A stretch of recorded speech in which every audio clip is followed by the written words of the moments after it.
Quantas vezes a gente se arrependeu de algo que disse no impulso? Ou ficou engolindo palavras para não causar conflito, mesmo se sentindo machucada ou machucado? No episódio de hoje, a gente vai falar sobre comunicação não violenta, uma proposta que vai muito além de ser educada. É sobre se conectar de verdade com você e com o outro, sobre conseguir expressar seus sentimentos e necessidades sem atacar, sem fugir e sem se apagar.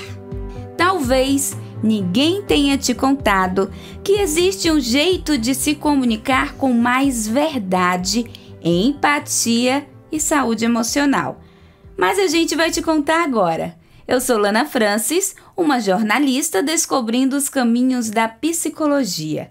Hoje comigo, a psicóloga Isabela Shiptowski. Seja bem-vinda! Muito obrigada, fico feliz com o convite e parabenizo também, a ação de vocês de estarem trazendo esses temas tão relevantes para o nosso cotidiano, para o nosso dia a dia, Ambiente de trabalho, ambiente familiar. E hoje a gente vai estar conversando mais um pouquinho sobre essa questão da comunicação não violenta. Ai, que bacana! Eu fico muito feliz. Sabe por quê, Isabela? Porque quando surgiu esse podcast, a ideia foi justamente, quando se fala em saúde mental, sempre são os mesmos temas, como cuidar da saúde mental, como ter depressão. E os outros temas, As outras questões que englobam tudo isso. Por isso mesmo, a gente trouxe o que talvez ninguém te contou hoje sobre comunicação não violenta. Então vamos lá, explica pra gente. Afinal de contas, o que é uma comunicação não violenta? Então, a gente pode partir de um ponto que nós somos seres sociais. O que é ser social? É justamente você estar em socialização a todo momento. Eu aqui com você hoje, nós estamos socializando, nós socializamos no nosso ambiente de trabalho, em casa, até mesmo quando a gente está lá no nosso quarto, nas redes sociais, de qualquer forma a gente está socializando. E um dos pilares da socialização é justamente a comunicação. Como eu falo, como as pessoas entendem o que eu estou dizendo. Então, quando a gente entende que a nossa comunicação ela é um pilar fundamental na nossa socialização, a gente pode se perguntar, o meu modo de falar, o meu modo de comunicar, ele está mais afastando ou ele está mais aproximando as pessoas de mim? Tornando essas relações saudáveis ou não? Então, quando a gente fala de comunicação não violenta, que ela é uma teoria fundada pelo Marshall Rosenberg, que ele é um psicólogo, inclusive, ele até estabelece ali os 4 pilares dessa comunicação não violenta, que a gente vai começar a discutir um pouco sobre.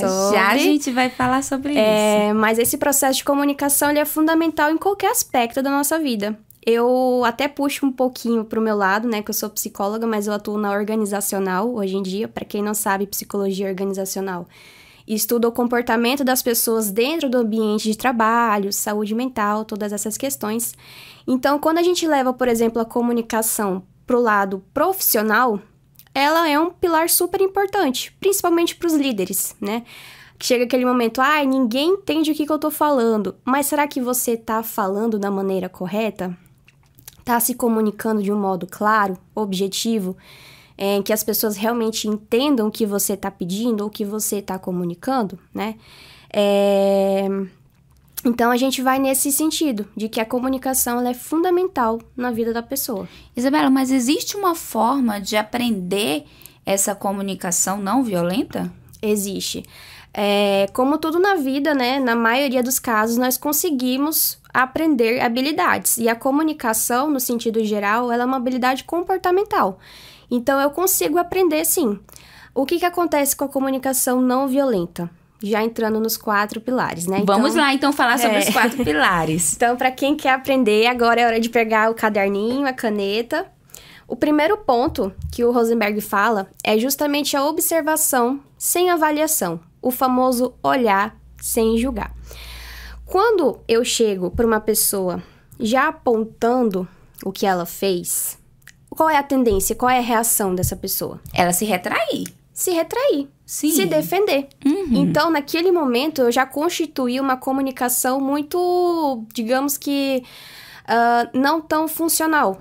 Vamos dizer que eu já comecei a colocar um tijolo em um muro possível. Isso, é justamente isso. Até tem uma frase que fala sobre isso. A nossa comunicação, ela tende a quebrar o muro ou cada vez mais aumentar o muro, né? Então, quando eu já chego assim, nossa, você fez tal coisa, você deixou de fazer tal coisa, a reação da pessoa é se defender, já vai criando aquele clima mais pesado de conflitos, né? Então, o primeiro ponto é observar sem julgar. Eu cheguei aqui, era 10h10, salvo engano. Isso é um fato.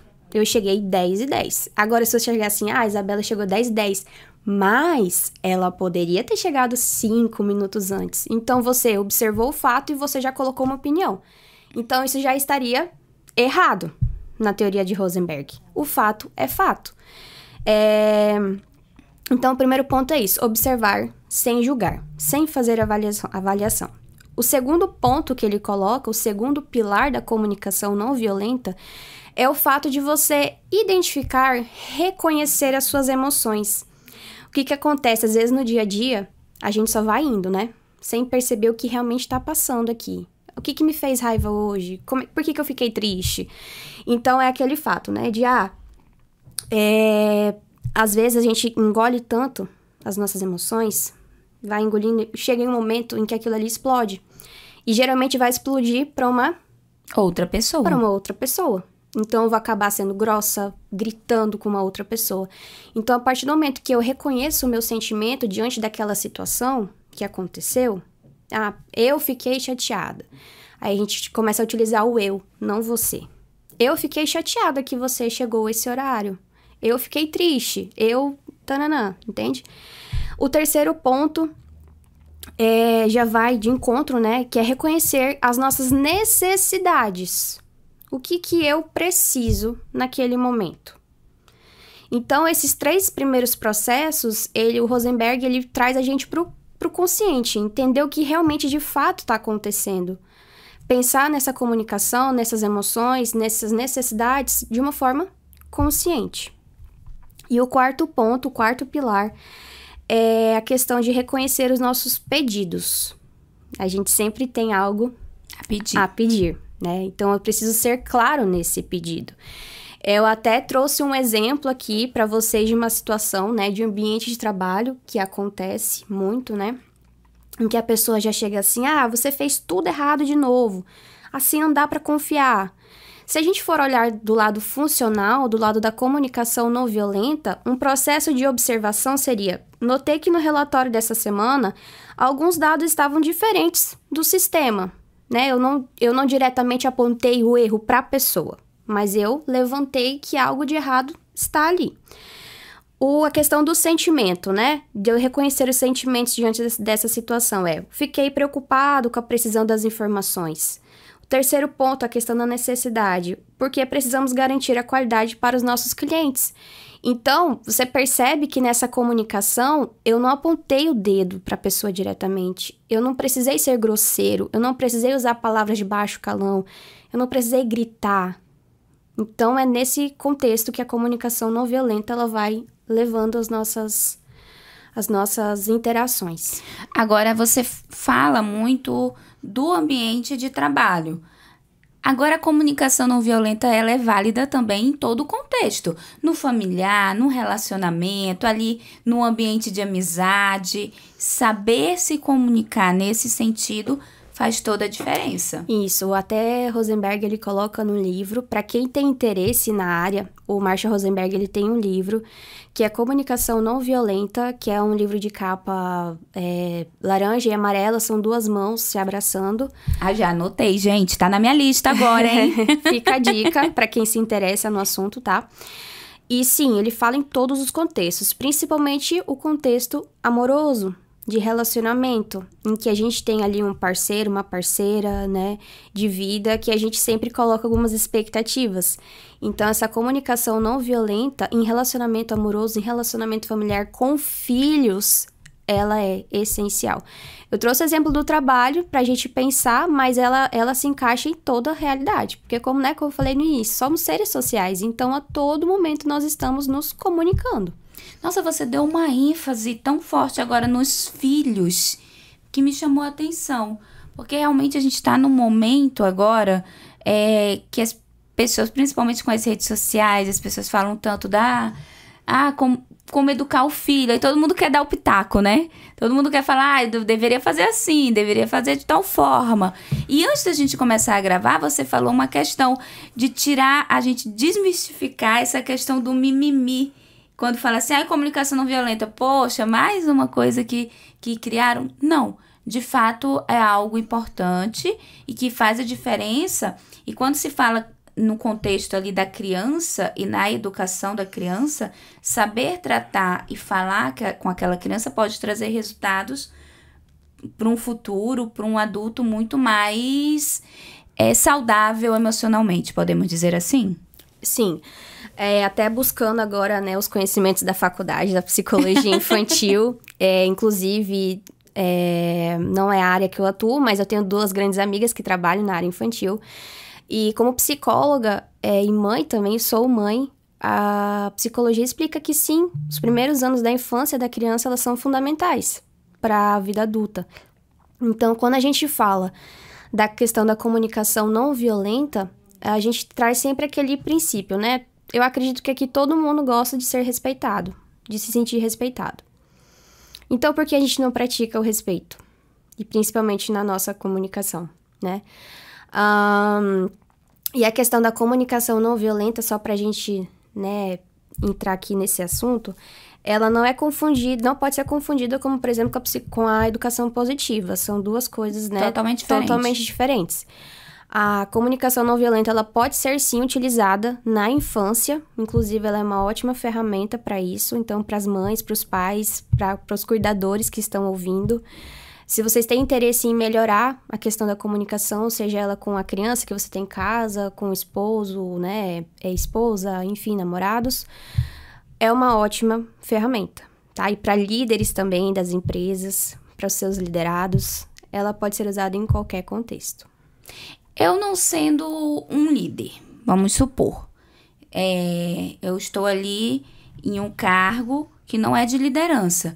Mesmo assim, a comunicação não violenta pode fazer a diferença no meu convívio entre os amigos, entre os colegas de trabalho? Com toda certeza.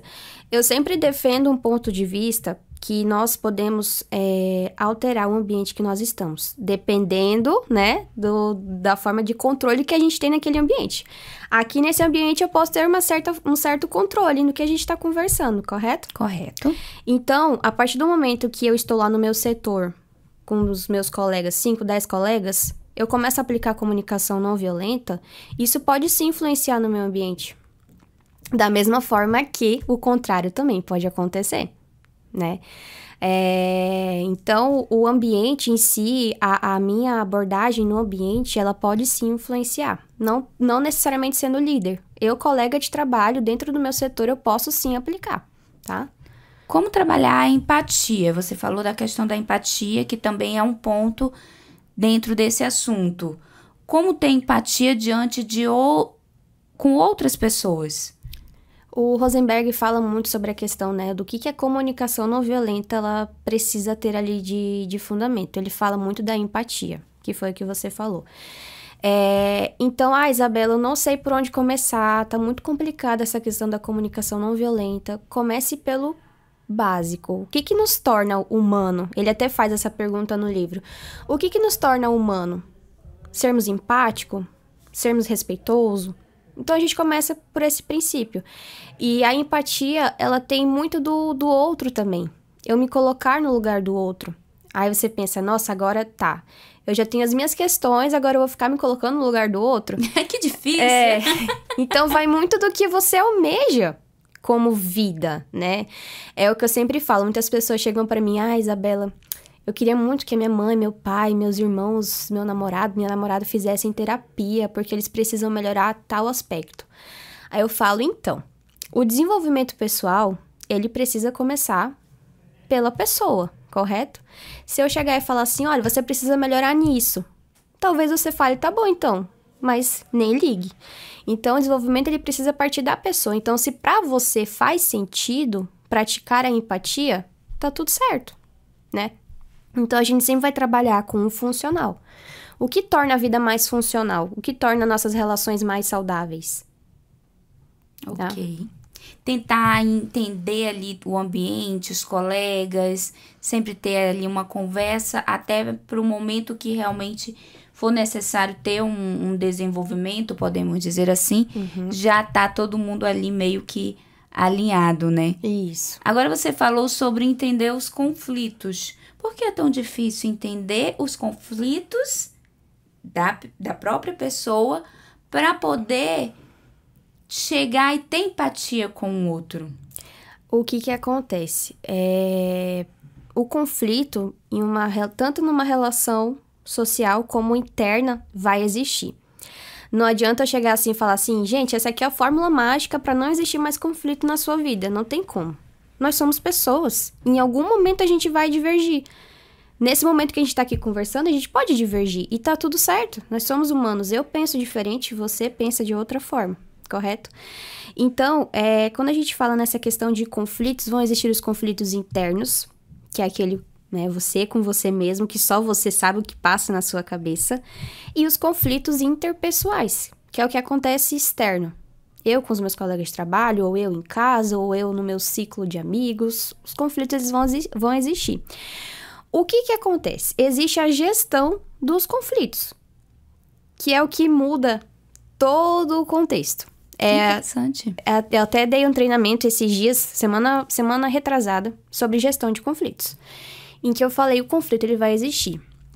O que vai tornar esse conflito produtivo ou não é a forma com que eu vou gerir esse conflito. E a comunicação, ela auxilia também nesse processo. Porque com a minha comunicação, ou eu coloco mais lenha na fogueira, ou eu tenho a pegar aquele conflito ali e tornar algo mais resolutivo. Ir para o resolutivo, no caso. Tá? Perfeito. Então, a questão dos conflitos internos, né? Que foi o que você me perguntou. Vai muito da pessoa. Identificar que ela precisa de ajuda, né? Para identificar o que tá causando esses conflitos, como é que ela pode resolver, né? Porque certas coisas só a gente pode resolver pela gente mesmo, né? Se eu quiser, por exemplo, ter uma vida mais saudável, eu vou ter que ir atrás, não tem quem faça por mim. Então, vai muito do eu identificar o que eu quero, o que eu preciso para mim. Inclusive, tem uma pergunta aqui, que se existe diferença entre evitar conflito e comunicar com não violência. Então, o que nessa teoria quer dizer? A comunicação não violenta, ela não é a fórmula mágica para acabar com os conflitos, tá? Deixar isso bem claro. Só que ela tem um potencial de levar esse conflito para um lado produtivo. Por exemplo, você discorda comigo, eu discordo com você. Mas vamos resolver essa situação? Vamos pegar esse problema e desse problema arranjar uma solução? Ok. Do que cada uma ficar com a sua opinião, a gente ir embora para casa e a gente, por exemplo, ficar com raiva uma da outra. Entende? Sim, entendo. Então, a comunicação não violenta, ela não é a fórmula mágica, mas ela te dá ali um apoio para que esse conflito vire algo produtivo. Ok.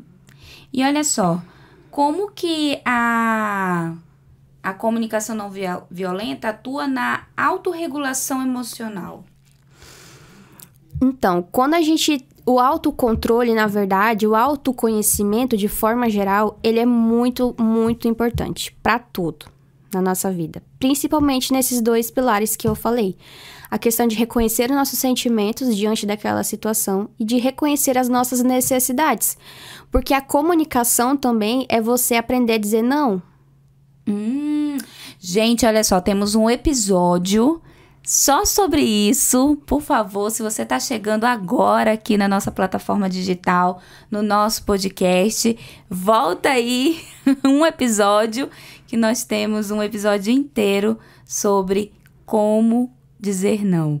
Mas, por favor, foi só um recadinho para quem está nos escutando. É muito importante. Mas deixe seu conselho também, por favor. Quando a gente tem o autoconhecimento, eu sei o que me estressa, eu sei o que me deixa chateado, eu sei o que me deixa feliz. Então, a partir do momento que eu tô vendo que a conversa, que o que a pessoa tá fazendo já tá me levando para um lado, o que eu vou comunicar a ela? Vou chegar assim, nossa, mas você, olha, sinceramente... Não. Vou falar, diante dessa situação, eu estou muito chateada. Porque eu sei que essa situação me deixa chateada. Então, o autoconhecimento, ele vai ser benéfico para tudo. Inclusive, depois de muita terapia, vou abrir um parênteses aqui, depois de muita terapia, porque psicólogos também fazem terapia. Eu aprendi hoje o que me deixa estressada, por exemplo. Da mesma forma que eu também já sei o que me deixa menos estressada. O que eu preciso fazer para esse estresse diminuir. Ele vai sumir? Não vai, né? É um sentimento humano. Mas o autoconhecimento, ele é válido para tudo. A questão da autorregulação. A autorregulação vai muito também da reação do outro. Se nós dois temos uma comunicação ali que não é nada assertiva, não é nada saudável, o outro vai provocar em mim um sentimento e que eu talvez, né, vá rebater esse sentimento com outro sentimento, então vai virar uma grande confusão. Então, o autoconhecimento, ele vai ser fundamental nesse processo da comunicação. Perfeito. Muito bem pontuado isso. Eu sempre digo, façam terapia, gente. Terapia faz a diferença. Comunicação não violenta é dizer tudo o que sente? Onde entra o limite? Não é, na verdade, dizer tudo o que sente. Seria, na verdade, você expressar o que você precisa expressar naquele momento. E o que seria o limite? Aí a gente volta naquele início, a questão da empatia. Tá bom, Isabela, identifiquei agora tudo que eu sinto, reconheci meus pedidos, né? É o último ponto, a questão de fazer pedidos, né? Vou chegar agora para outra pessoa e vou falar tudo, mas de uma forma respeitosa. Mas também não é dessa forma, né? Aquela outra pessoa também, o que ela vai entender com o que eu tô querendo falar? Porque a comunicação, além do eu saber falar, a outra pessoa também tem que entender o que eu tô falando, né? Tem uma coisa que me chama muita atenção, que eu vi em algum lugar aí do universo, não sei se foi no Instagram, enfim, que a gente se responsabiliza pelo que a gente fala, não pelo que o outro vai entender. Eu acho que se encaixa perfeitamente no que a gente está conversando, até porque a gente pode até tentar falar, reformular as formas de se comunicar, de dizer o que quer falar, mas a gente não sabe como é que o outro tá naquele momento e como ele vai receber. Seria isso? Isso. Mesmo que nós tenhamos ali a melhor intenção possível de comunicação, mesmo que a gente tenha feito ali todo o ideal, que a gente sempre vai trabalhar com a realidade e o ideal, né? Mesmo que nós tenhamos trabalhado com esse ideal e mesmo assim a reação da outra pessoa não foi o que a gente esperava, a gente já também não tem tanto controle. Mas se você tem a noção de que foi feito o certo, de que foi feito o ideal, como eu disse, então a gente já não tem mais muito o que fazer, né? Mas a gente tem que ter a certeza de que o que a gente está falando é claro e objetivo. Se, por exemplo, os comunicadores falam muito da questão do canal de comunicação, né? Se eu fosse falar esse mesmo assunto, por exemplo, por texto, a minha abordagem seria totalmente diferente, né? Eu teria que me comunicar de uma forma diferente, porque o meu canal de comunicação seria outro. Da mesma forma que se eu for, por exemplo, falar com especialistas de comunicação, a minha comunicação teria que ser diferente. Então, é sempre adequar o que eu falo, para quem eu falo. Então, esses dois pontos também são importantes. Perfeito. A escuta ativa faz diferença? Faz. De que forma? Explica pra gente mais ou menos o que seria de fato essa escuta ativa e de que forma ela pode contribuir nesse ambiente. Gente, agora vocês parem e pensam, né? Meu Deus, comunicação é difícil, né? É um assunto assim, por isso que eu tenho que falar, tem que praticar. A comunicação, ela é realmente um assunto bem extenso. Vamos lá, escuta ativa. Não adianta nada eu chegar aqui e falar pra vocês. E, por exemplo, a escuta ativa aqui, no caso, estão sendo as perguntas, né? E a gente, por exemplo, ignorar essas perguntas. Eu só vou estar falando. Então, a escuta, ela também precisa acontecer para a comunicação acontecer. O que acontece hoje em dia? Muitas pessoas, às vezes, só querem falar. Falar. E aí, quando chega a parte de ouvir com atenção, a pessoa tampa os ouvidos. Então, a comunicação é o falar e eu também é o saber ouvir. Esses dias a gente estava conversando aqui mesmo no nosso trabalho, né? No ambiente da Defensoria Pública. E justamente um amigo fez um comentário sobre isso. Ele disse o seguinte, se eu estou numa conversa e eu começo a falar e outra pessoa me interrompe, eu calo. Porque eu sinto que aquela pessoa quer atenção. Aí eu falei, faz total sentido. Se não é uma conversa na minha visão, é quando se tem, né? Ali um escuta, aí o outro vai, deixa um comentário, e assim vai formando. Se só tem uma pessoa falando, se torna um monólogo. Seria basicamente isso? Também saber escutar, ter as suas pontuações ali. Me corrija se eu estiver errada, por favor. Não, tá certo. Porque é justamente isso. Vamos supor que eu venho aqui explicar algo, como eu tô explicando. E aí você fala, Isabela, eu fiquei com dúvida nisso. E eu simplesmente ignorar a tua dúvida, não vai ter comunicação. Porque eu vou estar falando sozinha. Né? Você me pergunta de novo e eu não respondo tua pergunta. Então, eu tô me comunicando de que forma? Eu não sei se você tá entendendo ou não. Que a comunicação vai muito do feedback também. De se você tá entendendo ou não, qual foi sua dúvida. Entende? Perfeito.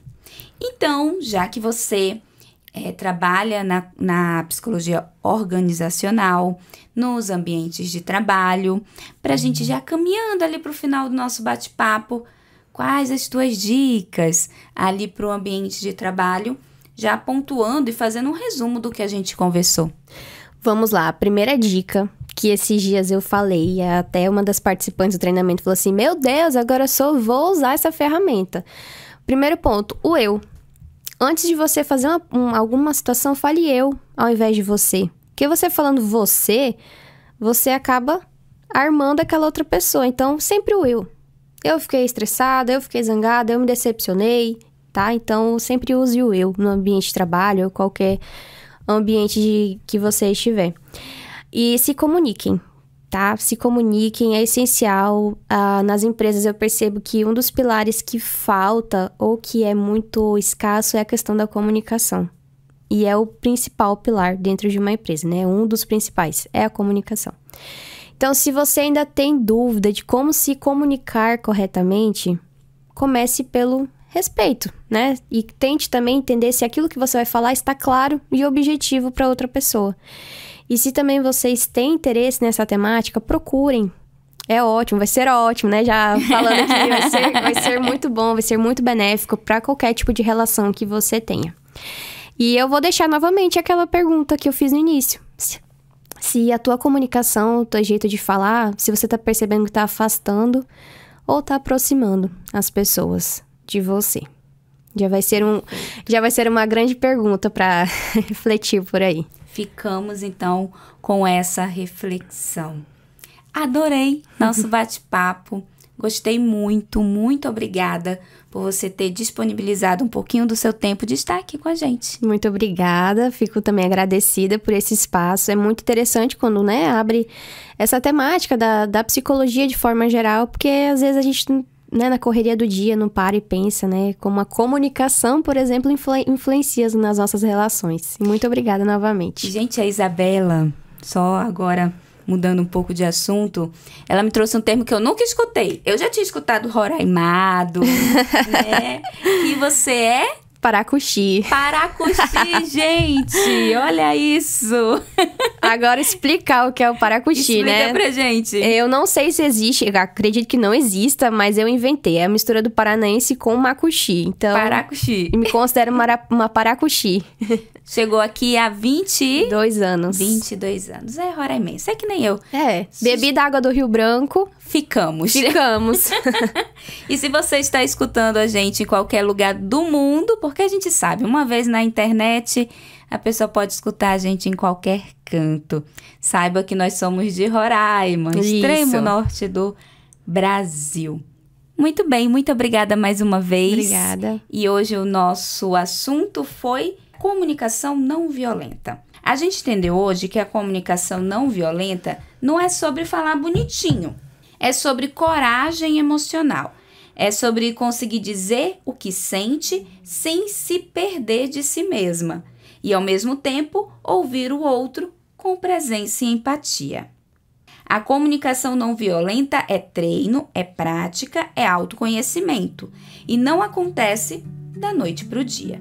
Mas talvez o que ninguém te contou é que mudar a forma como você se comunica pode transformar suas relações. E mais que isso, pode transformar você. A gente se encontra no próximo episódio. Até lá, se cuida!